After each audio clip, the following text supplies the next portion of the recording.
ఈ 32వ వార్షిక మహోత్సవానికి కూడి వచ్చిన మీ అందరికీ, సంఘస్థులకి, విశ్వాసులకి, ఆయా ప్రాంతాలకి, దైవ సేవకులందరికీ, మరి ముఖ్యంగా స్టేజీని అలంకరించిన పెద్ద దైవకులందరికీ నా నిండు మనసుతో నా హృదయపూర్వక వందనాలు చెల్లిస్తున్నాను. అందరికీ వందనాలు, దేవునికి స్తోత్రాలు. దేవుడు మిమ్మల్ని అందరినీ దీవించునుగాక. హల్లెలూయా. నాకు గొప్ప సమయాన్ని ఇచ్చారు పెద్దలు చెప్పినట్లుగా. సరిగ్గా 1:30 కల్లా ముగించేస్తాను. 1:30 కల్లా మాకు ఆకలి అవుతుంది బాబు అంటే 1 గంటలోపు ముగిస్తాను. లేదులే బాబు అంటే 2 గంటలకి వెళ్దాం. అట్లా నేను మిమ్మల్ని విసిగించలేండి. నాకు ఇచ్చిన సమయాన్ని నేను పాటిస్తాను. ఈ 32 సంవత్సరాలు ఈ పరిచర్యను ప్రభు కాపాడుతూ వచ్చారు. దైవ సేవకులు సందేశాన్ని అందించినట్లుగా, తను పాప వలె అతనిని కాపాడినట్లుగా, అతన్ని పరామర్శించినట్లుగా ఈ పరిచర్యను ఈ 32 సంవత్సరాలు కాపాడుతూ నేటి వరకు ఆటుపోటులు, అవంతరాలు, అలగడులు కలుగుతున్నప్పటికీ కూడా దేవుడు ఈ పరిచర్యకు అగ్ని ప్రాకారంగా నిలిచి అన్నిటి మీద జయాన్ని కలగచేస్తూ మరొక సంవత్సరంలో అడిగి పెట్టేదానికి దేవుడు సహాయం చేసినందుకు 2 చేతులకి స్తోత్రాలు చెప్దామా? స్తోత్రం. ఇప్పటి వరకు జరిగిన పరిచర్య కంటే ఇక రాబోతున్న దినాలలో ఈ పరిచర్యను దేవుడు విస్తరింప చేయనట్లుగా, ఈ పరిచర్యకు దేవుడు తోడై ఉండి దీవెనకరంగా నడిపిస్తున్న సేవకులకి, కుటుంబానికి విశేషమైన కృపను అనుగ్రహించి సదాకాలం ఎంత మట్టుకు అంటే నా మట్టుకు నేను చెప్పగలను, ప్రభు వచ్చేంత వరకు, కొంత మట్టుకు కాదండి, ప్రభు వచ్చేంత వరకు, సంఘం ఎత్తబడేంత వరకు ఈ పరిచర్యకు నా దేవుడు తోడై ఉండి అంచెలంచెలుగా ఆశీర్వదించునుగాక.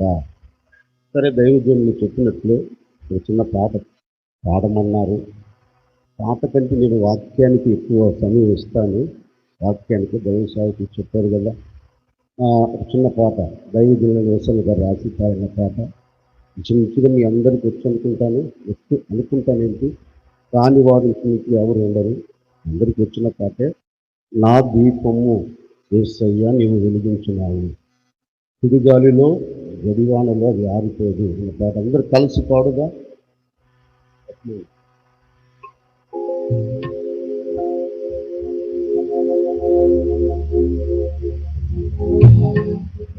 నా దీపము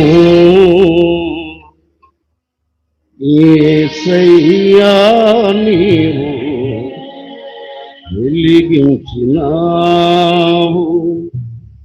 సుడిగాలిలోనైనా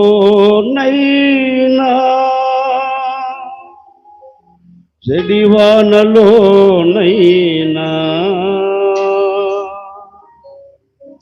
ఆరిపోదులే నీవు వెలిగించిన దీపము.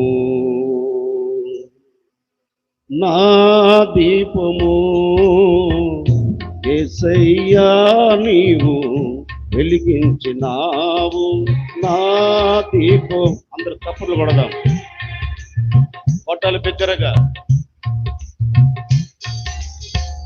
సుడిగాలిలోనైనా జడివానలోనైనా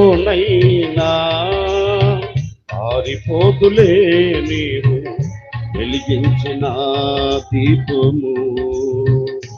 నీవు వెలిగించిన దీపము, నీవు వెలిగించిన దీపము.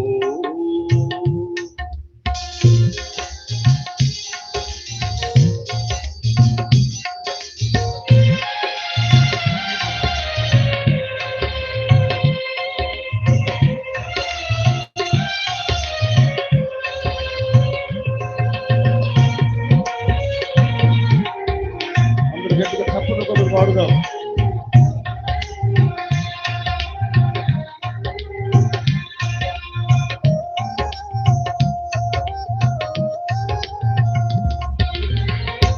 ఆరని దీపమై చేతి ప్రమాణమై నా హృదయ కోవెలపై దీపాల తోరణమై దీపమై నా హృదయ కోవెలపై దీపాల తోరణమై చేశావు పండుగ వెలిగావు నిండుగా చేశావు పండుగ వెలిగావు నిండుగా నా దీపము యేసయ్యా నీవు వెలిగించినావు నా దీపము యేసయ్యా నీవు వెలిగించినావు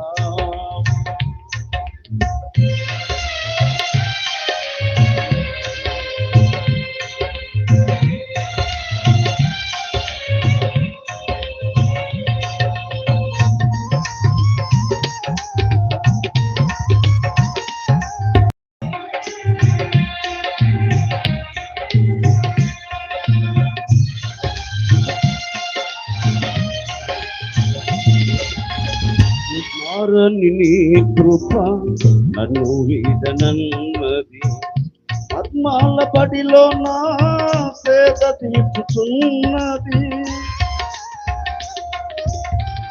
మారని నీ కృప నన్ను వీడనన్నది ఆత్మాల బడిలో నా సేద తీర్చుచున్నది భోగించుచున్నది ప్రతి చోట సాక్షిగా భోగించుతున్నది ప్రతి చోట సాక్షిగా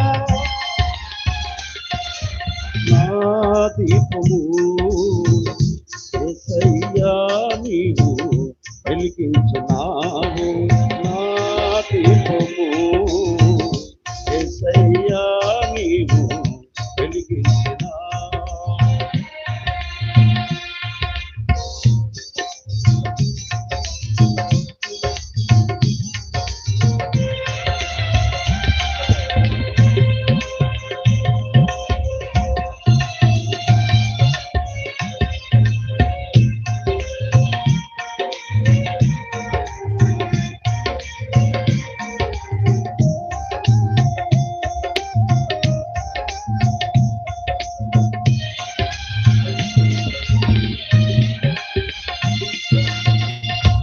ఆగని హోరులో ఆరిన నేలపై నా ముందు వెలసితివే సైన్యముల అధిపతివై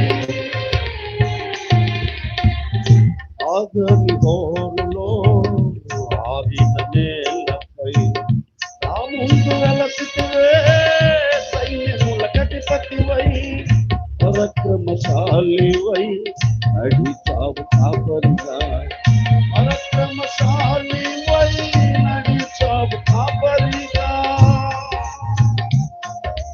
నా దీపము యేసయ్యా నీవు వెలిగించినావు నా దీపము యేసయ్యా నీవు వెలిగించినావు సుడిగాలిలోనైనా నదివానలోనైనా ఆరిపోతులే నీవు వెలిగించిన దీపము నీవు వెలిగించిన దీపము నీవు వెలిగించిన దీపము నీవు వెలిగించిన దీపము నీవు వెలిగించిన దీపము నీవు వెలిగించిన దీపము నీవు వెలిగించిన దీపము నీవు వెలిగించిన దీపము నీవు వెలిగించిన దీపము శబ్దం గట్టిగా హల్లెలూయా కొంచెం బిగ్గరగా చెప్పండి. ఇక నేను మరలా అడగండి, ఒక్కసారి చెప్పండి. మిమ్మల్ని దాకా ఎవరిని అడుగుతారు కదా, మిమ్మల్ని అడుగుతాను.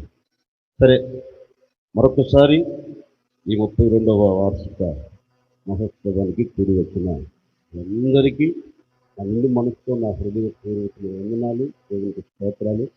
ఇక్కడికి నన్ను ప్రేమతో ఆహ్వానించిన అయ్యగారికి, రఘయ్య గారికి కూడా, కుటుంబానికి కూడా నా నిండు మనసుతో నా హృదయపూర్వకమైన వందనాలు. దేవుని కృప మీకు తోడై ఉండిన గాక. సరే, పరిశుద్ధ గ్రంథం నుండి ఒక చిన్న మాట. నేను జ్ఞాపకం చేస్తాను. ఇర్మియా ప్రవచన గ్రంథం, పరిశుద్ధ గ్రంథమైన బైబిల్ తెచ్చిన వారు అందరూ ఈ పరిశుద్ధ గ్రంథాన్ని తెరిచి చూడండి. ఇర్మియా ప్రవచన గ్రంథం 31వ అధ్యాయం.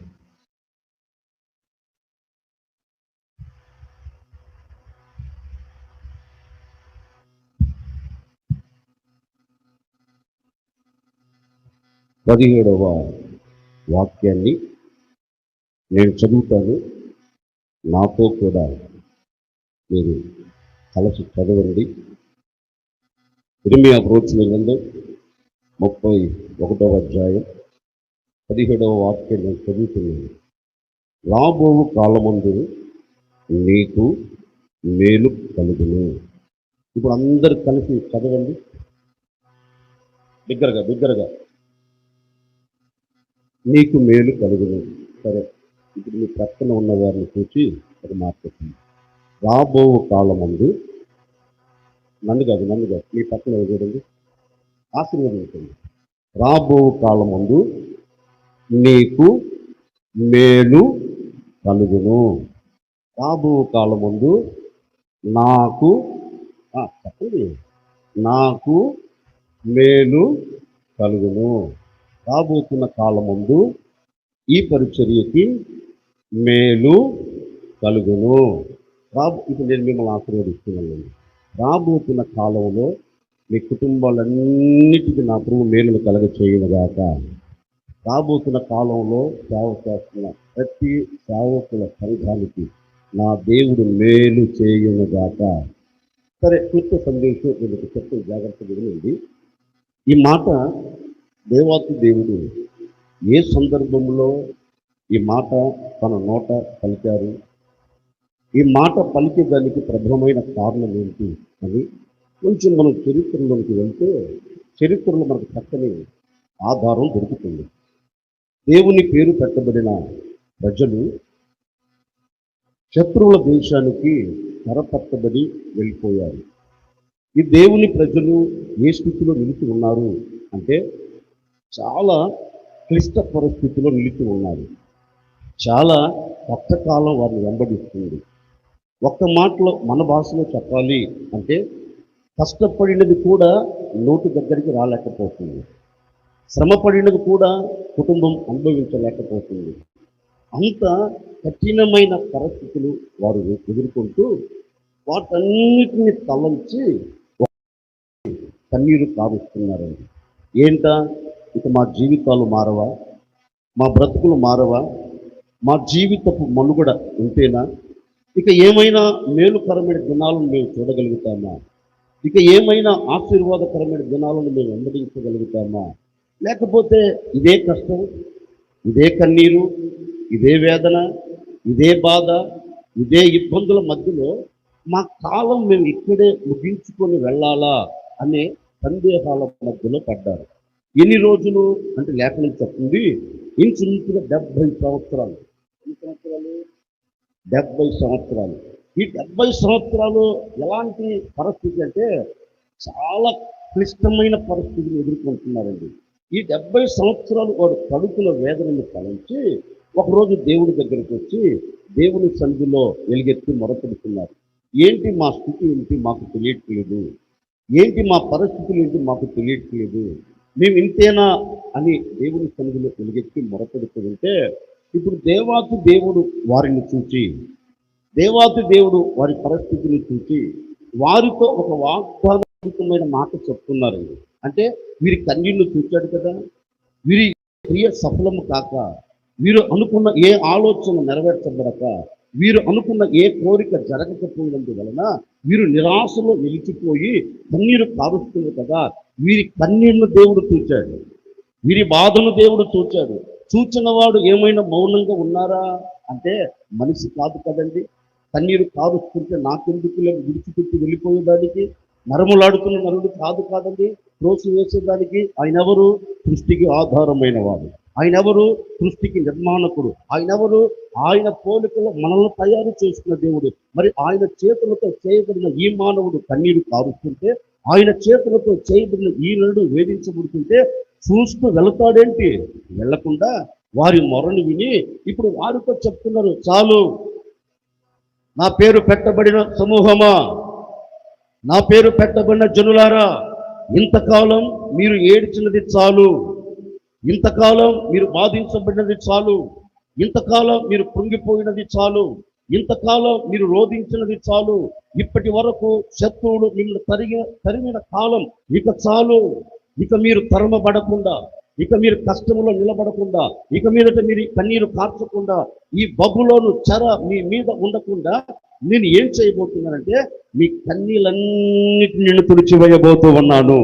మీ కన్నీళ్ళన్నిటికి నేను ముగింపును పలకబోతూ ఉన్నాను. ఏది జరగలేదు అని తలంచుతున్నారో, ఏది జరగలేదు అని కన్నీరు, ఏది నెరవేర్చబడలేదని నిస్సహాయ స్థితిలో పడిపోయి మీరు పొంగిపోయి ఉన్నారో, నేను మీతో మాట ఇస్తున్నాను. ఎవరు?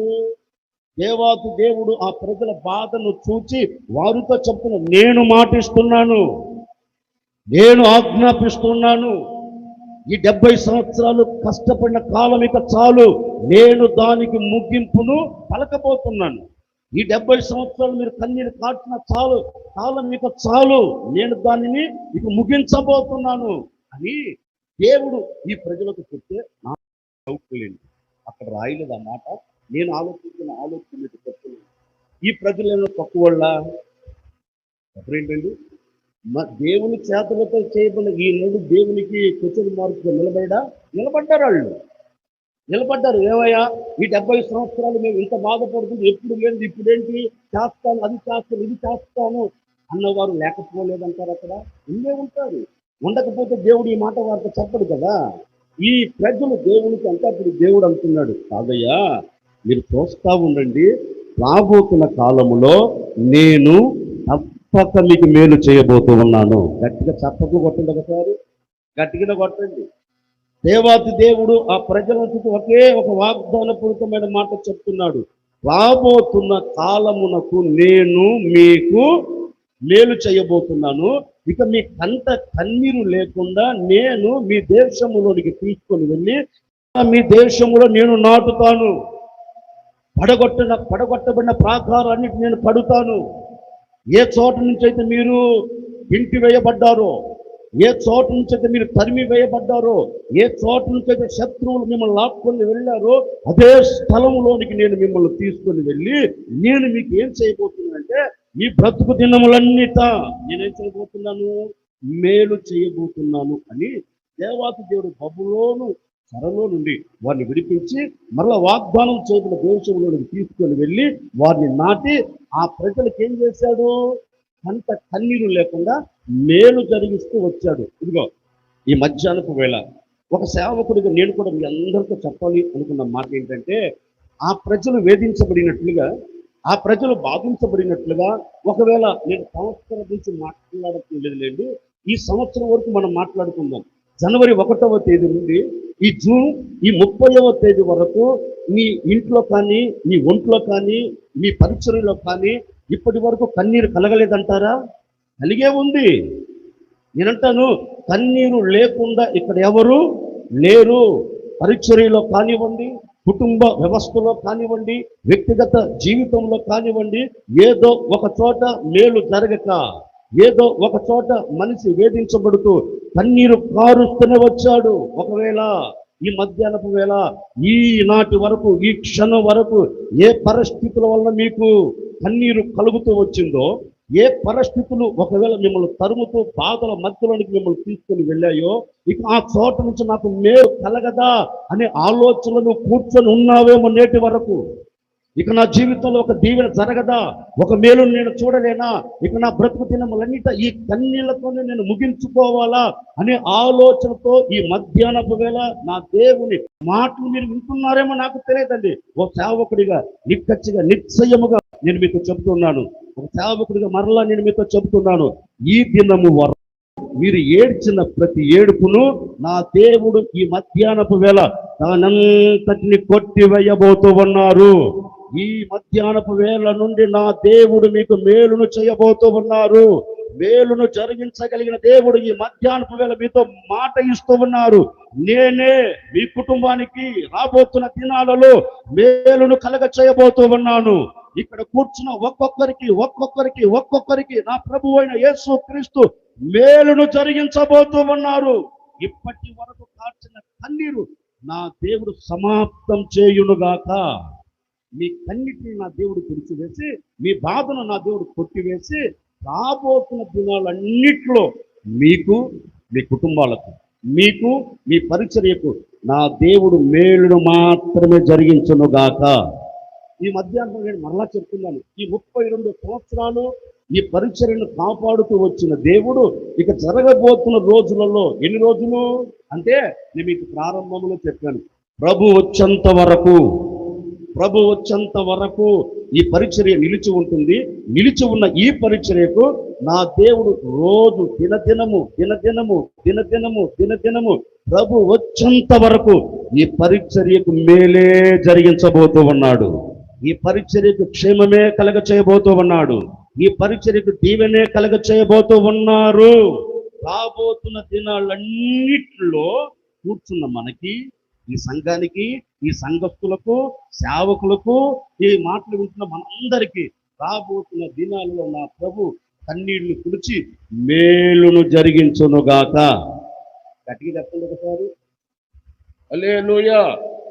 ఇప్పుడు ఏం చేస్తారని రాబోతున్న రోజుల్లో మేలు క్లుప్తంగా 1 లేక 2 లేక 3 ముచ్చటగా నాకు ఇచ్చిన సమయంలోనే ముగిస్తాను. ముచ్చటగా 3 మాటలు చెప్పే సమయం ఉంటే, లేకపోతే ఒక మాట ముగించేస్తాను. జాగ్రత్తగా వినండి. రాబోతున్న కాలములో దేవుడు మనల్ని ఎలా ఉంచబోతున్నాడు మళ్ళా చెప్తున్నాను.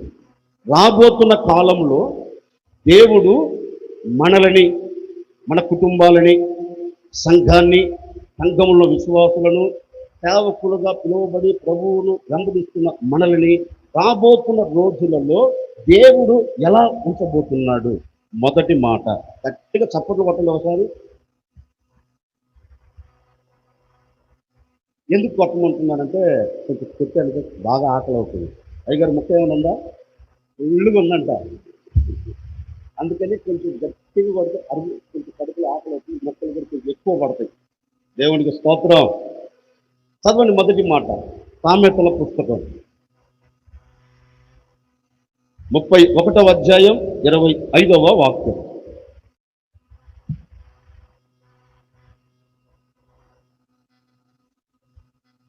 బలము, ఘనత ఆమెకు వస్త్రములు, ఆమె రాబోవు కాల విషయమై నిర్భయముగా ఉండును. ఇక తలెత్తున్నాను చూడండి, నేను వ్యాఖ్యానం. ఆమె రాబోవు కాల విషయమై నిర్భయముగా ఉండును. ఆమె అంటే ఎవరు? ఏంటి చెప్పండి. ఆమె అంటే ఎవరు? సంఘం. సంఘం అంటే ఎవరు? మనమే, ఇంకొకటి కాదు. మనమే సంఘం. క్రీస్తు శరీరం అనే సంఘం మనమే. ఇప్పుడు మన గురించి దేవుడు చెప్తున్న మాట ఏంటంటే, రాబోతున్న కాలములో, అంటే ఈ 6 మాసాలు గతించిపోయాయి. మన వైపు చెప్తున్నాం. ఈ 6 మాసాలు మనం దాటుకున్నాం. అంటే ఇంచుమించుగా 1/2 సంవత్సరం దాటాం. ఇక రేపు దాటుతాం. ఈరోజు గడిచిపోతే రేపు దాటేస్తాం. 1/2 సంవత్సరం మనం దాటాం. ఇక 1/2 సంవత్సరం మన ముంగిట ఉంది. నేను ఈ 1/2 సంవత్సరం గురించి మాట్లాడుతున్న, జాగ్రత్తగా వినండి. ఈ 1/2 సంవత్సరం మనం ఏ విషయాలలో అధైర్యపరచబడుతూ వచ్చామో మీకు తెలుసు బాగా. ధైర్యముగా ఉండవలసిన మనమే. నేను సేవకుల పరంగా మాట్లాడుతున్నాను, విశ్వాసుల పరంగా మాట్లాడుతున్నాను. మనం చేస్తున్న సేవలో కలుగుతున్న ఆటంకాలను బట్టి, కలుగుతున్న అవంతరాలను బట్టి, ఎదుర్కొంటున్న ఆటుపోట్లను బట్టి, ఒకవేళ సేవలో నేటి వరకు, ఈ మధ్యాహ్నపు వేళ వరకు దేనిని చూచి మనం అధైర్యపరచబడుతూ వచ్చామో మనకు తెలియదు. చాలా విషయాలు చూచి అధైర్యం కలుగుతూ ఉండవచ్చు. ఇక నేను చేయగలనా? ఇక నేను అడుగు ముందుకు వేయగలనా? ఇక నా వల్ల కాదు, ఈ బాధలు నేను భరించలేను అనే ఒక నిస్సాయ స్థితి మనకు కలగవచ్చు. ఒకవేళ నేటి వరకు మనం చేస్తున్న పరిచర్యలో, మనం వెళుతున్న ఈ సేవలో ఒడిదుడుకులను బట్టి ఒకవేళ అధైర్యపరచబడుతూ వచ్చావేమో కుటుంబ పరంగా, ఒకవేళ నీ కుటుంబంలో కలుగుతున్న అలజడిని బట్టి, నీ కుటుంబంలో పొడచూపుతున్న ఆటంకాలను బట్టి, అది భార్య వలన కావచ్చు, భర్త వలన కావచ్చు, పిల్లల వలన కావచ్చు, ఎవరి వలన ఆటంకాలు కలిగి నా కుటుంబం ఏమైపోతుందో, నా కుటుంబం ఏమైపోతుందో అని ఒకవేళ నువ్వు కన్నీరు కారుస్తూ అధైర్యాన్ని గుప్పెట్లో పెట్టుకొని ప్రాణాన్ని పిరికిట్లోకి తెచ్చుకొని ఒకవేళ వేధించబడుతూ వస్తున్నావేమో, ధైర్యాన్ని కోల్పోయి అధైర్యం నేను తరుముతూ వస్తుందేమో నాకు తెలియదండి. ఈ మధ్యాహ్నపు వేళ ఈ 32వ వార్షికోత్సవ మహోత్సవం సందర్భంగా మీ అందరితో నేను చెప్తున్నాను, ఆమె రాబోతున్న కాల విషయంలో నిర్భయముగా ఉన్నట్లుగా మీ కుటుంబాల విషయంలో, మీ పరిచర్య విషయంలో, మీ పిల్లల విషయంలో రాబోతున్న దినాలన్నిట్లో నా దేవుడు మీకు ఎక్కడ లేని ధైర్యంతో మిమ్మల్ని నింపబోతూ ఉన్నాడు. ధైర్యాన్ని చాత పట్టుకొని మీదట మీరు అడుగులు వేయబోతూ ఉన్నారు. కుటుంబ పరంగా ధైర్యాన్ని పొందుకోబోతూ ఉన్నారు. సేవ పరంగా ధైర్యాన్ని పొందుకోబోతూ ఉన్నారు. ధైర్యం ఇవ్వగలిగిన నా ప్రభు అయిన యేసుక్రీస్తు ఒక్కొక్కరి చెయ్యి పట్టుకొని మిమ్మల్ని నడిపించబోతూ ఉన్నారు. ప్రతి భయాన్ని కొట్టివేయబోతూ ఉన్నారు. అధైర్యపు ఛాయలు మీ గుడారాలలో, మీ సేవలో నిలబడకుండా నా దేవుడు వాటిని తీసివేసి ఇది మొదలుకొని ప్రభు వచ్చేంత వరకు మీకు ఆలోచన చెప్పి మీ వెన్ను తట్టి మిమ్మల్ని బలపరచి ధైర్యమును అనుగ్రహించిన దేవుడు మిమ్మల్ని ముందుకు తీసుకొని వెళ్ళబోతూ ఉన్నారు. రాబోతున్న దినాలన్నిట్లో మీరు ధైర్యముగా నిలిచి ఉండబోతూ ఉన్నారు. ఎవరు? మనమే. రాబోతున్న దినాలన్నిట్లో దేవుడు మనల్ని ఏ విధంగా చేయాలి అనుకుంటున్నాడంటే, మనలందరినీ ధైర్యముగా, అంటే అధైర్యము కలగకుండా, భయము కలగకుండా. నేను ఒక్క మాట చెప్పనా, సాహసించి ఈ మాట నేను మీకు చెప్తున్నాను. ఎన్ని రాత్రులు ఇక్కడ కూర్చున్నా, సేవకులైనా నాతో సహా ఇక్కడ కూర్చున్న ప్రతి ఒక్కరిని నేను మిమ్మల్ని అడుగుతున్నాను, ఎన్ని రాత్రులు మీ కుటుంబాలను కూర్చి ఒక్కరే ఒంటరిగా కూర్చొని కన్నీరు కార్చిన రాత్రులు, అధైర్యము చెందిన రాత్రులు లేవంటారా? మీరు లేవంటే నేను అలా నమ్ముతాను. ఎన్ని రాత్రులు, ఒక రాత్రి కాదు, ఎన్ని రాత్రులు నీ పిల్లలను చూచి అధైర్యపరచబడ్డావు, ఎన్ని రాత్రులు నీ భర్తను చూచి అధైర్యం చెందావు, ఎన్ని రాత్రులు నీ కుటుంబాన్ని చూచి అధైర్యపరచబడుతూ వచ్చావు, ఎన్ని రాత్రులు మీకు తెలుసు కదా. పడుకున్న ఆ పరుగు, పెట్టుకున్న తలదిండు తడిచిపోయిన రాత్రులు ఎన్నో. ఒకవేళ ఆ స్థితిలో మీరు ఉండి ఈ మాటలు వింటున్నారేమో, నేను ఒక ధైర్యం కలిగిన మాట మీతో చెప్తున్నానండి. నేను కాదు, నా ప్రభువైన యేసుక్రీస్తు మీకు చెప్పమన్నారు. ఒక దైవ సేవకుడిగా మీతో చెప్తున్నాను, ఎన్ని రాత్రులు కన్నీరు కార్చి నువ్వు అధైర్యపరచబడుతూ దేనిని చూచి భయపడుతూ వచ్చావో, గుప్పెట్లు పెట్టుకొని అలాగే కన్నీరు కారుస్తూ వేధించబడుతూ వచ్చావో, ఆ రాత్రులన్నింటినీ రాబోతున్న రోజులలో నీ జీవితంలో, నీ కుటుంబంలో, నీ సంఘంలో, నీ వ్యక్తిగత జీవితంలో లేకుండా ఈ మధ్యాహ్నపు వేళ నా దేవుడు వాటన్నిటికి ముగింపు పలకబోతూ ఉన్నారు. రాబోతున్న దినాల్లో నిశ్చయముగా నేను ప్రకటించే యేసుక్రీస్తు తప్పక మీ చెయ్యి విడిచిపెట్టకుండా నా దేవుడు మీతో కూడా నిలిచి, మీతో కూడా నడిచి, మీ వెన్ను తట్టి, మీ భయాన్ని తీసివేసి మీకు ధైర్యమును నా దేవుడు అనుగ్రహించబోతూ ఉన్నాడు. మిమ్మల్ని అందరినీ ధైర్యము చేత నా దేవుడు నింపబోతూ ఉన్నారు.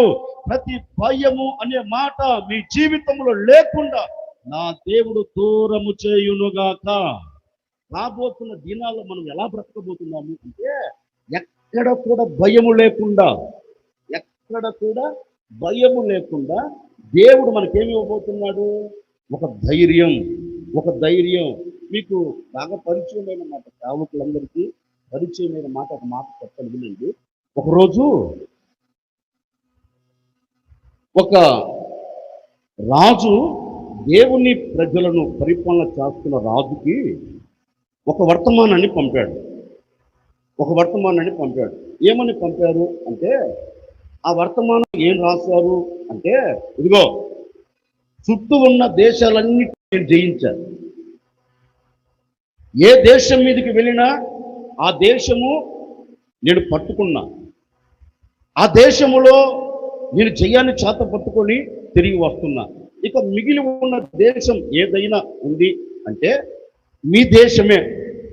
ఇక మీ దేశాన్ని కూడా నేను స్వాధీనపరుచుకోబోతున్నాను అని హల్లెలూయా చేస్తారా? హల్లెలూయా గట్టిగా చెప్పండి. హల్లెలూయా. ఇక మిగిలినది మీ దేశమే. మీ దేశాన్ని కూడా నేను స్వాధీనం చేసుకోబోతున్నాను. నిశ్చయముగా నా చేతులలో నుండి మీ దేవుడు మీ దేశాన్ని కాపాడలేడు, రక్షించలేడు అని ఒక అనకూడదు అంటున్నాను. పొగరుగా మాట్లాడాడు. కొంచెం పొగరు ఎక్కువలే ఆ రాజుకి. కొంచెం పొగరుగా మాట్లాడాడు. వెంటనండి దేవుని పేరు పెట్టబడిన ఈ జనులు, లేఖనంలో రాయబడిన మాట, ఆ మాటలు విన్న మరుక్షణమే వీరు భయపడిపోతున్నారు.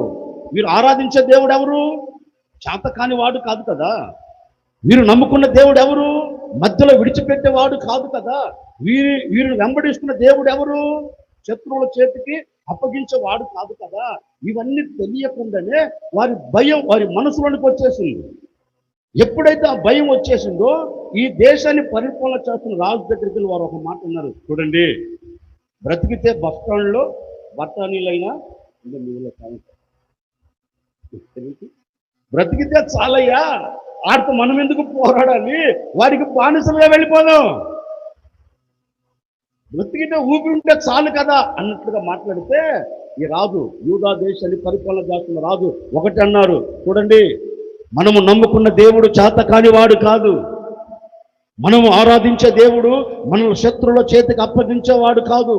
నిశ్చయముగా నేను చెప్తున్నాను వినండి, మనం ఆరాధించే దేవుడు ఎవరు అంటే మన పితరులను ఐగుప్తు దేశం నుంచి విడిపించి అరణ్యములో నడిపిస్తూ వారికి కావలసిన ప్రతి ఈవులను అనుగ్రహిస్తూ మార్గపు మధ్యలో పొంచి ఉన్న శత్రువులను అణచివేసి వారు ముంగిట నిలబడిన ప్రాకారాలను, యోర్దాను, ఎర్ర సముద్రాలన్నింటినీ గొప్పగా కూల్చి వాటిని దాటించి ఈ దేశాన్ని స్వాస్థ్యముగా అప్పగించిన ఆ దేవుడు మన పక్షమున ఉన్నాడు.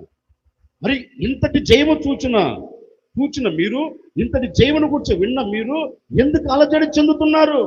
నిశ్చయముగా ఆ శత్రువుల చేతులు పడకుండా దేవుడు మనం తప్పిస్తాడు అన్నాడు. వెంటనే వీడికి ఎక్కడ లేని ధైర్యం కలిగింది. మళ్ళా ఆడు ఊరుకుంటాడా? వెంటనే మరలా వార్త పంపాడు, ఒకవేళ మీరు రాజు మాటలు మోసపోతుందేమో, జాగ్రత్తగా ఉండండి. ఏ దేవుడు ఏ దేశ ప్రజలు నా చేతుల్లో నుండి కాపాడలేకపోయారు, మరి మీ దేవుడు కాపాడుతారు ఏంటి అనేది మరలా భయం. అప్పుడు ఈ రాజు ఒక మాట నచ్చిన మాట నాకు, మీరు దిగులు పడవద్దు, మీరు భయపడవద్దు, మీరు చెడియవద్దు, ఎందుకంటే యెహోవా మన పక్షమున ఉన్నాడు. ఎవరి పక్షమున? రాజు అంటున్నాడండి. మీరు దిగులు చెందవలసిన అక్కరలేదు, కలుగుతున్న దానిని చూచి మీరు అలజడి చెందవలసిన అక్కరలేదు. దేనిని చూచి మీరు అధైర్యపరచబడుతున్నారో దానిని మర్చిపోండి, ఎందుకంటే ఈ అలజడి మీద జయం ఇవ్వగలిగిన దేవుడు, ఈ భయం మీద ధైర్యం ఇవ్వగలిగిన దేవుడు ఇదిగో మనతో కూడా ఉండబోతున్నాడు, మనతో కూడా నడవబోతూ ఉన్నాడు. నిశ్చయముగా ఈ శత్రువులను మన దేవుడు మన చేతులకు అప్పగించబోతున్నాడు కనుక మీరు ధైర్యము తెచ్చుకోనండి, యెహోవా మీతో కూడా ఉండబోతున్నారు అన్నాడు. అంతేనండి, ఎక్కడ లేని ధైర్యాన్ని వారు పొందుతున్నట్లుగా లేఖనంలో రాయబడింది. తర్వాత మనం చదివితే ఏ శత్రువు అయితే రంకెలు వేశాడో ఆ శత్రువు రాజు చేతులకు దేవుడు అప్పగించి జయమిచ్చినట్టుగా లేఖనం చెప్తుంది. ఇప్పుడు మధ్యాహ్నం వేళ నేను కూడా మీకు చెప్పాలనుకున్న మాట ఏంటంటే, ఒకవేళ ఏ మాటలు విని యూదా ప్రజలు ఆ రాజు వేసే రంకెలను విని మీరు భయపడినట్లుగా, ఒకవేళ ఏ వార్తలు విని మీరు భయపడుతూ వస్తున్నారు నేటి వరకు, ఏ వార్తలు విని మీరు అలజడి చెందుతున్నారు నేటి వరకు నాకు తెలియదండి. సేవకుడిగా మరలా చెప్తూ మిమ్మల్ని ఆశీర్వదిస్తున్నాను.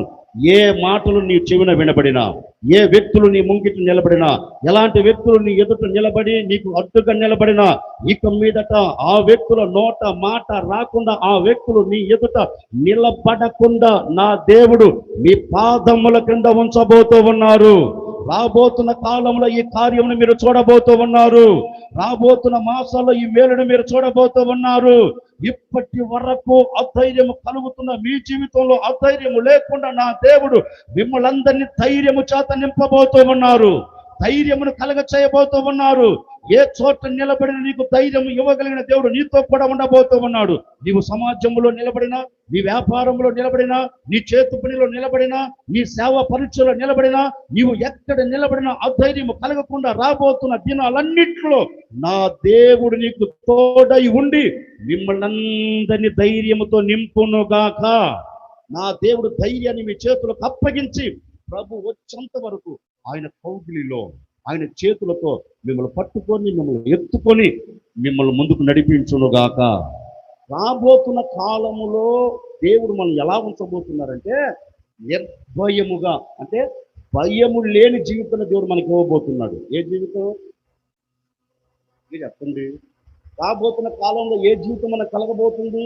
లేఖనమంటుంది భయము లేని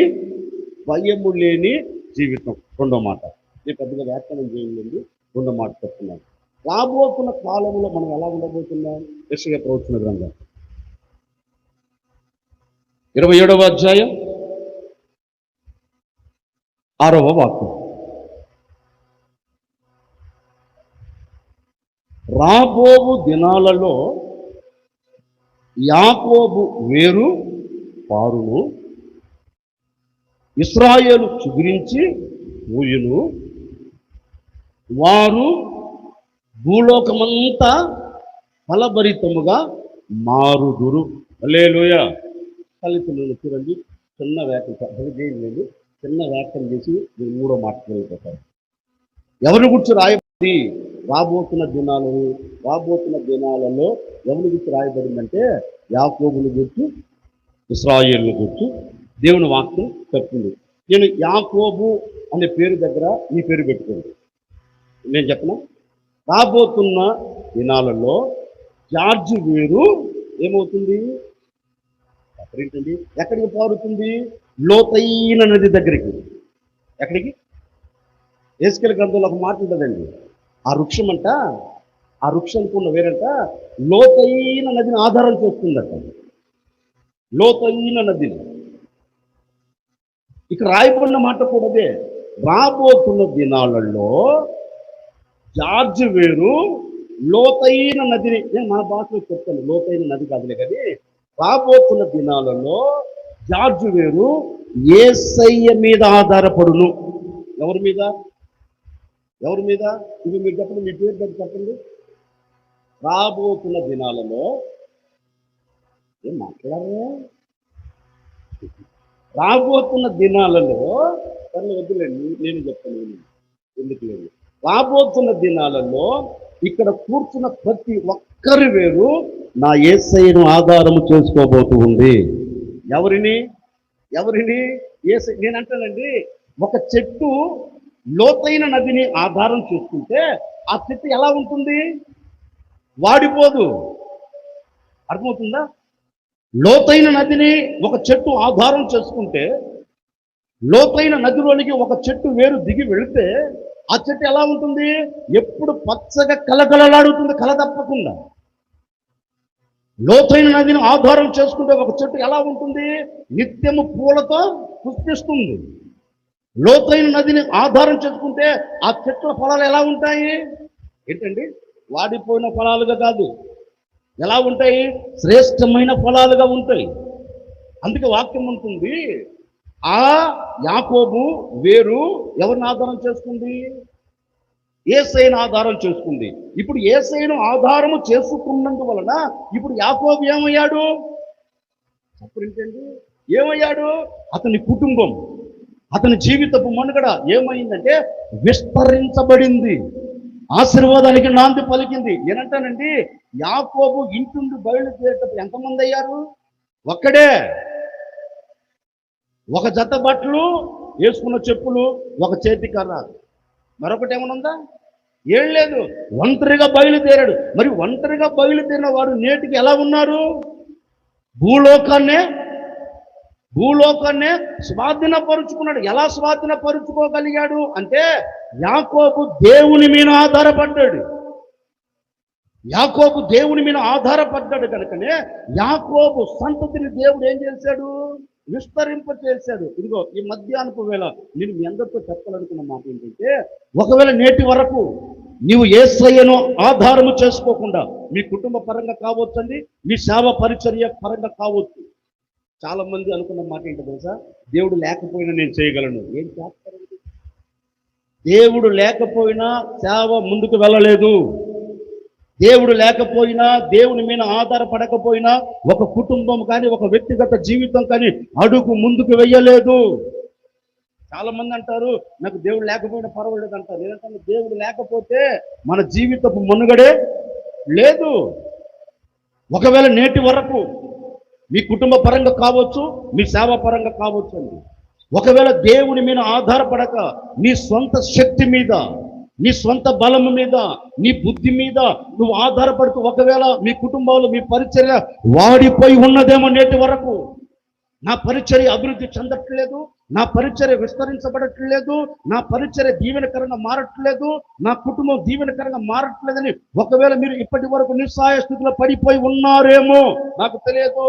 ఈ మధ్యాహ్నకులు ఒక సేవకుడు మిమ్మల్ని అందరినీ ఆశీర్వదిస్తున్నాడు. ఇప్పటి వరకు ఈ 6వ మాసం 30వ తేదీ వరకు నీ పరీక్షలో నీకు అభివృద్ధి లేదేమో, నీ కుటుంబంలో నీకు అభివృద్ధి లేదేమో, నువ్వు చేస్తున్న వ్యాపారంలో అభివృద్ధి లేదేమో, నువ్వు చేస్తున్న చేతి పనులు అభివృద్ధి లేదేమో, ఆత్మ సంబంధంగా శరీర సంబంధంగా అభివృద్ధి లేక ఒకవేళ అల్లాడిపోతూ కంట కన్నీరు కారుస్తూ పొంగిపోతూ వస్తున్నావేమో నేటి వరకు. ఈ మధ్యాహ్నం నా ప్రభు నీకు చెప్పకుండా చెబుతున్నారు, ఇదిగో ఇక మీదట రాబోతున్న దినాలలో వాడిపోయిన మీ పరిచర్యను నా దేవుడు మరలా చిగురు పెట్టేటట్లుగా చేయబోతూ ఉన్నాడు. వాడిపోయిన మీ కుటుంబాన్ని మరలా చిగురు పెట్టేటట్లుగా చేయబోతూ ఉన్నారు. ఈ దినము నుండి, ఈ క్షణము నుండి నీవు దేవుని ఆధారము చేసుకోగలిగితే నిశ్చయముగా నా దేవుడు నీ చెయ్యి విడిచిపెట్టడు. నా దేవుడు నీకు దూరము కాడు. నీవు ఎక్కడ పరిచర్య చేస్తున్నా ఆ పరిచర్యలో ఒక ఆశీర్వాదం మీ కన్నులారా మీరు చూడబోతూ ఉన్నారు, మీరు మనసారా అనుభవించబోతూ ఉన్నారు. మీ కుటుంబ పరంగా నువ్వు చేస్తున్న వ్యాపారంలో దీవెన లేక, చేతి పనులు దీవెన లేక ఒకవేళ కన్నీరు కారుస్తున్నావేమో, ఎంత ప్రయాసపడినా, ఎంత కష్టపడినా, చెమట కారుస్తున్నా, రక్తం అంతా ఆవిరైపోతున్నప్పటికీ కూడా ఆయాస తప్ప ప్రయాసకు తగిన ప్రతిఫలం కలగట్లేదని ఒకవేళ బాధించబడుతున్నావా? ఇదిగో నీకే ఒక శుభవార్త. నా ప్రభు నీతోనే చెబుతూ ఉన్నారు, బాధపడవలసిన అక్కర్లేదు. నీ చేతుల కష్టార్జితాన్ని నా ప్రభు విస్తరింప చేయబోతూ ఉన్నాడు. నీ వ్యాపారాన్ని దీవెనకరంగా నా దేవుడు మార్చబోతూ ఉన్నారు. రాబోతున్న దినాలలో అంచెలంచెలుగా నా దేవుడు మిమ్మల్ని అందరినీ ఆశీర్వాదకరంగా నిలబెట్టబోతూ ఉన్నారు. ఇప్పటి వరకు నీ గుడారుల శాపం నిలిచి ఉందేమో, ఇప్పటి వరకు మీ గుడారుల దరిద్రత నిలిచి ఉందేమో, నీ శాపమును, నీ దరిద్రతను నా దేవుడు తీసివేసి నీవు నిలబడిన చోటే తల ఎత్తుకొని బ్రతుకున్నట్లుగాను, తల ఎత్తుకొని నీవు జీవించినట్లుగాను నా దేవుడు మీ జీవితాలను అంచెలంచెలుగా ఆశీర్వదించబోతూ ఉన్నారు. మీ పరీక్షలను అంచెలంచెలుగా నా దేవుడు దీవెనకరంగా నిలబెట్టబోతూ ఉన్నారు. వాడిపోయిన చోటే మరలా మీరు ఎలా ఉండబోతున్నట్లుగా విస్తరించబడబోతూ ఉన్నారు. దేవునికి స్తోత్రం. గట్టిగా చెప్పండి. రాబోతున్న కాలంలో మన పరిచర్య కానీ, మన కుటుంబమే కానీ ఏ విధంగా ఉంటుందంటే ఫలభరితముగా మన పరిచర్య కానివ్వండి, మన కుటుంబమే కానివ్వండి, దేవుడు రాబోతున్న దినాలలో ఆ విధముగా నా దేవుడు మార్చబోతూ ఉన్నారు. హల్లెలూయా. గట్టిగా చెప్పకపోయారా? ఒక మాట పరిశుద్ధ గ్రంథంలో రాయబడిందండి. ఒక మాట రాయబడింది ఏబు గ్రంథంలో. మీరు చదవద్దు, నేను చెప్తాను వినండి. ఏబు గ్రంథంలో ఒక మాట రాయబడింది. ఎవరిని గురించి రాశారంటే ఏబు మన జీవితంలో గురించి తానే రాస్తున్నాడు. ఏబుని గురించి చక్కగా చెప్తున్న మాట ఏంటంటే, మొద్దు ఏమైంది ఏంటండి, ఆ వృక్షం నరకబడింది, దాని కొమ్మలు నరికేశారు, దాని కాయలు ఫలాలు అన్నిటినీ పాడు చేసేసారు. ఆఖరికి లేఖనం అంటుంది, నేలమట్టపు వరకు దాని మొద్దును ఏం చేశారు? నరికారు. ఇప్పుడు నేల మట్టం వరకు నరికితే మిగిలింది ఏంటి? లోపల వేరులేగా సపరేట్ అండి. ఇది ఎవరు కూర్చో కాదు, ఏబును కూర్చే.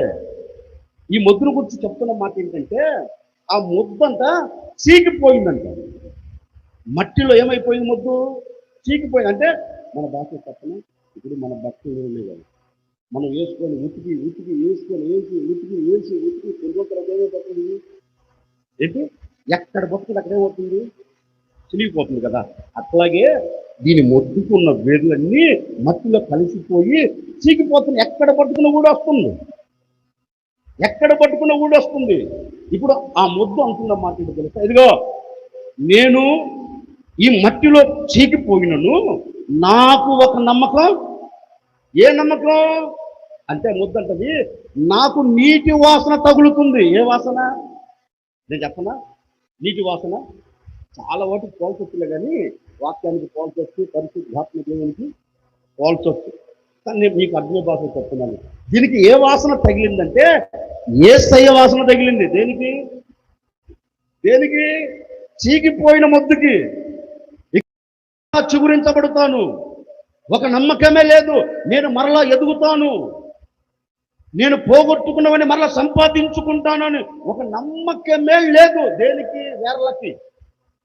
నా పైన ఉన్న మొద్దు మరలా చిగురించబడుతుంది, దానికి లేత కొమ్మలు వేస్తాయి, ఆకులు వచ్చేస్తాయి, ఫలాలు కలుగుతాయి అని ఒక నమ్మకం మాత్రం దీనికి లేదు. ఆ నమ్మకాన్ని ఎవరు కలిగించారు అంటే నీటి మీరు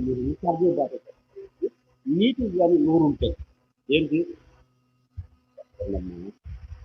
గట్టిగా చెప్పండి, ఏం కాదు, కానీ నీటి కానీ నోరుంటే ఈ వేరుతో నీరు మాట్లాడే తీరు కాసేపు నేను నీరు అనుకోండి, ఈ నీళ్ళకి ఏముంది? నోరుంది. ఇప్పుడు ఈ నీరు వేరుతో చెప్తున్నమాట. నీరు బాబు రాయలేదు కదా అంటారా? మీకు అర్థమవ్వాలని అతలాగా చెప్తున్నాను అంతే. మీకు త్వరలో ఒక మర్మాలు ఏం చెప్పట్లేదండి, అది చెప్పలేను. ఆ మర్మాలు నేను మీకు అర్థమయ్యే భాషలో చిన్న కథలాగా చెప్తున్నాను. మొద్దుకు ఉన్న వేర్లకి నీటికి జరిగిన, ఈ రెండింటి మధ్య జరిగిన ఒక సంభాషణ. నీళ్ళు అంటున్నాయి దేనితో? చీకిపోయిన వేరుతో అంటుంది. ఇదిగో చీకిపోయిన వేరా, ఇక నువ్వు నేను మరలా ఎదగలేను, మరలా ఫలించలేను, నేను మరలా ఫలభరితంగా ఉండలేను అనుకుంటున్నావు కదా. ఇదిగో నేను నిన్ను మరలా చిగురు పెట్టేటట్లుగా చేస్తా అన్నది. ఏంటిది? చెప్పండి. ఇదే అనుకుంటాం ఇంటికి. నీరు అన్నది వెంటనే మొద్దు అన్నది, మొద్దుకుని వేరున్నది. ఎక్కడలేండి, ఆడ పట్టుకుంటే అక్కడ ఇప్పుడు వస్తున్నాను, ఇక ఎక్కడలేండి, ఇదిగో మట్టి అంతా నన్ను దాంట్లో కలిపేసి వేసుకుంటుంది, ఇక్కడ ఎక్కడలేండి, ఇక నాకు నమ్మకం లేదు, నాకు నమ్మకం లేదు. నోర్మే, నేను చెప్తున్నాను విను. నా వాసన నీకు తగులుతుంది, వెంటనే నీకేం కలుగుతాయి? లేత కొమ్మలు కలుగుతాయి. అందులోపు నీ వేరంటది నిజమేనా? మరలా నేను పచ్చగా ఉంటానా? నేను పచ్చగా కలకలలాడుతూ కలతప్పకుండా ఫలాలతో నింపబడతానా? నన్ను నమ్ము. ఎవరిని? నీళ్ళు అంటుంది, నన్ను నమ్ము.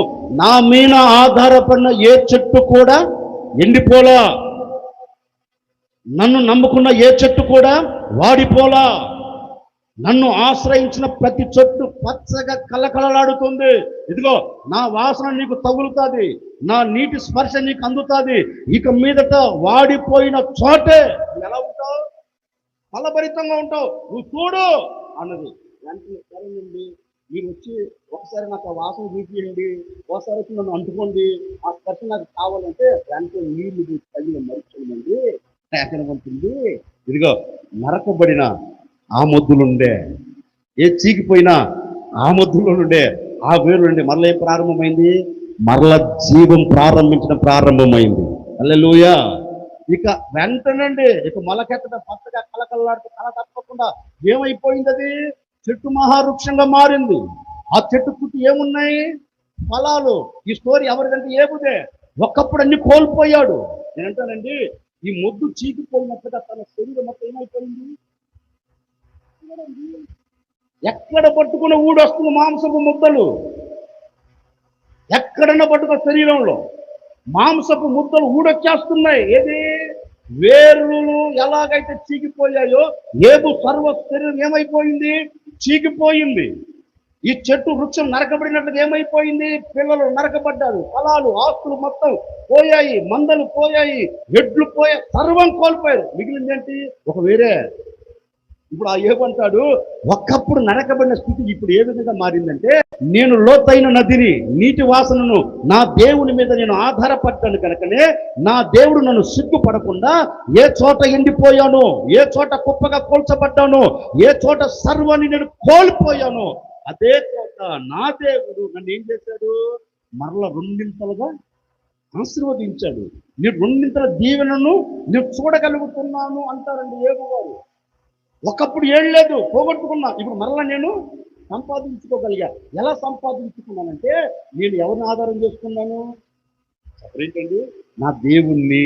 ఇదిగో ఒక సేవకు నేను కూడా మీకు చెప్తున్నాను వినండి. మనుషులను ఆధారం చేసుకునే దానికంటే, నమ్మిన వారిని ఆధారం చేసుకునే దానికంటే, మనం అందరం ఎవరిని ఆధారం చేసుకోవాలంటే యేసయ్యను కానీ ఆధారము చేసుకోగలిగితే, ఆధారము చేసుకున్న దేవుడు మనకు ఆధారమై ఉండి ఏం చేయబోతున్నట్టు తెలుస్తుంది. మనం ఎక్కడ నిలబడినా వాడిపోకుండా, ఎక్కడ నిలబడినా ఎండిపోకుండా మన జీవితాలన్నిటిని ఆశీర్వాదకరంగా నిలబెట్టబోతూ ఉన్నారు. ఈ దినము నుండి రాబోతున్న దినాలన్నిట్లో నా దేవుడు ఎక్కడ మీకు ఎడబాటు కలగకుండా, ఎక్కడ ఎండిపోయిన అనుభవాలు కనపడకుండా, ఎక్కడ వాడిపోయిన అనుభవాలు కనపడకుండా నా దేవుడు మీకు ఆధారమై ఉండబోతూ ఉన్నారు. ఆధారమై ఉన్న యేసు క్రీస్తు మిమ్మల్ని అందరినీ ఫలభరితముగా మార్చబోతూ ఉన్నారు. రాబోతున్న దినం మీ కుటుంబాన్ని కాదు, ఇదిగో ఈ పరిచర్యను కూడా, ఈ 32 సంవత్సరాలు కాపాడుతూ వచ్చిన ఈ పరిచర్యను రాబోతున్న రోజులలో, రాబోతున్న దినాలలో ఈ పరిచర్యను నానాటికి ఈ పరిచర్యను రాబోతున్న దినాల దేవుడు విస్తరింప చేయునుగాక. గట్టిగా చెప్తుంది. ఇప్పుడు రాబోతున్న దినాల్లో ఏం చేస్తాడు దేవుడు అంటే, లేఖనం అనుకున్న మాట ఏంటంటే, మనల్ని అందరినీ విస్తరింప చేస్తాడంటండి రాబోతున్న దినాలలో. అందుకే పాత నిబంధనలు కూడా ఒక మాట ఉంటుంది, మోసేతో పాటు చాలా కర్రలు ఎక్కడికి వెళ్ళాయి, చెప్పండి, 11 కర్రలు వెళ్ళాయి. అహరోను కర్ర కదా, అహరోను కర్రతో 11, మొత్తం ఎంత, 12 కర్రలు. ఇప్పుడు ఆ నిబంధన మందసము దగ్గరికి వెళ్ళిన తర్వాత ఎవరి కర్ర చిగురించబడింది, చెప్పరేంటండి, అహరోను చేతి కర్ర. నేనంటాను, ఏం వెళ్ళేటప్పుడు ఎలా వెళ్ళింది అది, వచ్చేటప్పుడు ఎలా వచ్చింది, దానికి ఏం పూసాయి, ఏం కాసాయి, బాదం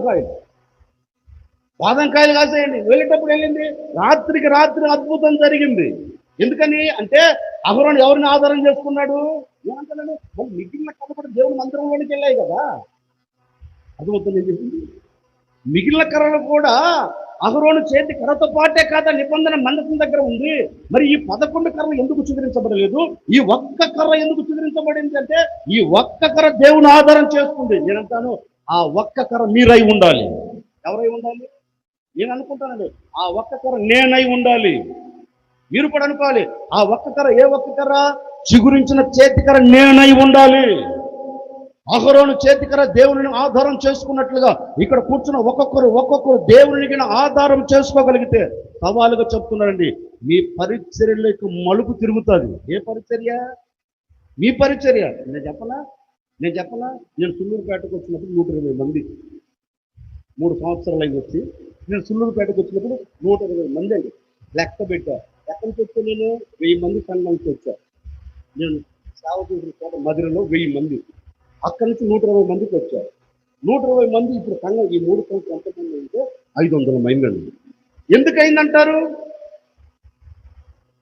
ఈ 3 సంవత్సరాల్లో దేవుడు 500 మంది ఎలా మార్చాడు అంటే, నేను ఆధారం చేసుకున్నది ఎవరిని, నా దేవుణ్ణి.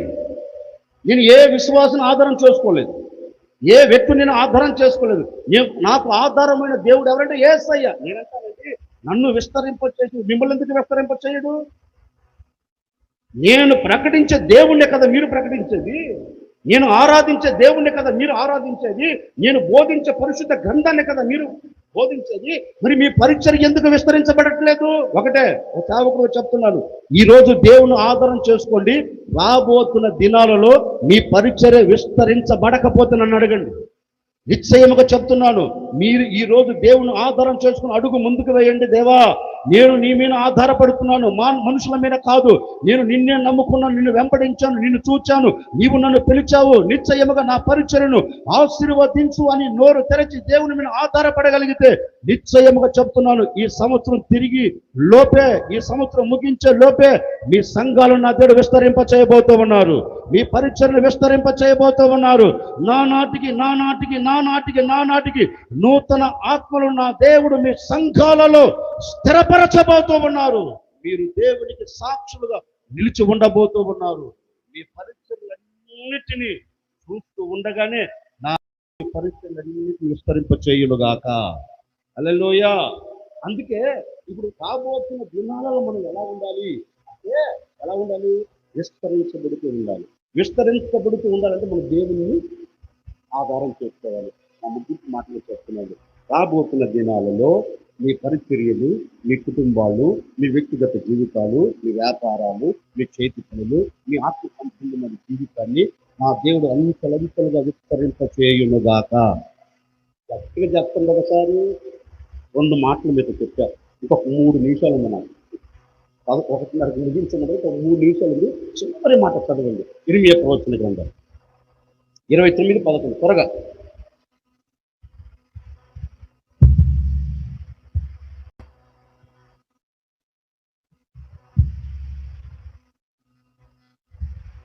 నేను మిమ్మల్ని గూర్చి ఉద్దేశించిన సంగతులను నేను ఎరుగుదును. అదిగో రాబో కాలమందు మీకు నమ్మకం కలిగినట్లు నేను ఉద్దేశించిన ఉద్దేశాలు సమాధానకరమైనవి. హల్లెలూయా. ఇప్పుడు నా భాష మీకు చెప్పిన మాట ఏంటంటే, రాబోతున్న రోజులలో దేవుని సమాధానము మన గుడారులు నిలిచి ఉండబోతూ ఉంది.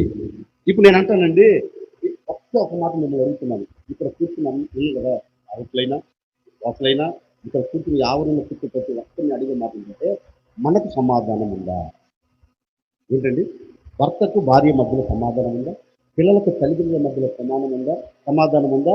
సంఘానికి సేవకుడికి సంఘానికి సమాధానం ఉందా? అంటే ఇది నేను మిమ్మల్ని అడగాల్సిన అక్కర్లేదు. మీకు తెలుసు కదా, నా ముగింపు మాటలుగా నేను వ్యాఖ్యానం చేయట్లేదు, నా ముగింపు మాటలు చెప్తున్నాను. నేటి వరకు ఎవరికి సమాధానం లేదు, ఎవరు సమాధానకరంగా ఉండలేదో నాకు తెలియదండి. రాబోతున్న నా ప్రేమ మిమ్మల్ని అందరినీ ఎలా ఉంచబోతున్నారంటే, సేవకుడు సంఘముతో, సంఘము సేవకుడితో, కుటుంబంలో భార్య భర్తతో, పిల్లలు తల్లిదండ్రులతో. నా దేవుడు రాబోతున్న దినాలన్నిట్లో సమాధానమును నిలుపునుగాక, సమాధానమును అనుగ్రహించునుగాక, సమాధానముకు దేవుడు మిమ్మల్ని తీసుకొని వెళ్ళునుగాక. రాబోతున్న దినాలలో నీకు సమాధానము కలుగునుగాక. ఆమె నమ్మల్లా పక్కన ఒక మాట చెప్తుంది, రాబోతున్న దినాల్లో నీకు సమాధానం కలుగును. అంటే సమాధానం లేనట్టేనా? సరే, ఏది ఏమైతే ఉన్నా లేకపోయినా లేని వారికి సమాధానం, ఉన్న వారికి అధికమైన సమాధానం. మా ప్రభు రాబోతున్న దినాలలో మీ అందరికీ సమాధానము ఇచ్చునుగాక, మీ అందరికీ సమాధాన పరిచయం అనుగ్రహించునుగాక, మీరందరూ సమాధానకరంగా మీ కుటుంబాల సాగి వెళ్ళుదురుగాక. బ్రతుకు దినములన్నిటిలో నా దేవుడు మీకు తోడై ఉండి మిమ్మల్ని అందరినీ ఆశీర్వదించునుగాక. నేను కూడా కోరుకుంటున్నాను, ఈ 32 సంవత్సరాలు సమాధానంతో నడిపిన ఈ పరిచర్య ప్రభు వచ్చేంత వరకు ఈ పరిచర్యను సమాధానకరంగా నా దేవుడు తీసుకుని వెళ్ళునుగాక. 3 మాటలు చెప్పాను. రాబోతున్న దినాలలో మనం ఎలా ఉండబోతున్నామంటే ధైర్యముగా, రాబోతున్న దినాల్లో మనం ఎలా ఉండబోతున్నాము అంటే ఫలభరితముగా, రాబోతున్న దినాల్లో మనం ఎలా ఉండబోతున్నామంటే సమాధానకరంగా. ఆ దేవుడు మీకు ధైర్యం ఇచ్చి మిమ్మల్ని ఫలభరితముగా మార్చి మీ కుటుంబాలన్నిటికీ నా దేవుడు సమాధానం ఇచ్చునుగాక. ఈ సమయం ఇచ్చిన దేవాతి దేవునికి, ఈ సమయం నాకు అప్పగించిన పెద్దలకి మరొకసారి నా నిండు మనసుతో నా హృదయపూర్వకమైన వందనాలు. దేవుడు ఈ మాటలు దీవించునుగాక. ప్రార్థన చేసుకున్నాం. మన మధ్యలో ఉన్నటువంటి విజయ్ కుమార్ గారు వచ్చి ఎత్తబడిన వాక్య నిమిత్తం ప్రార్థన చేస్తారు.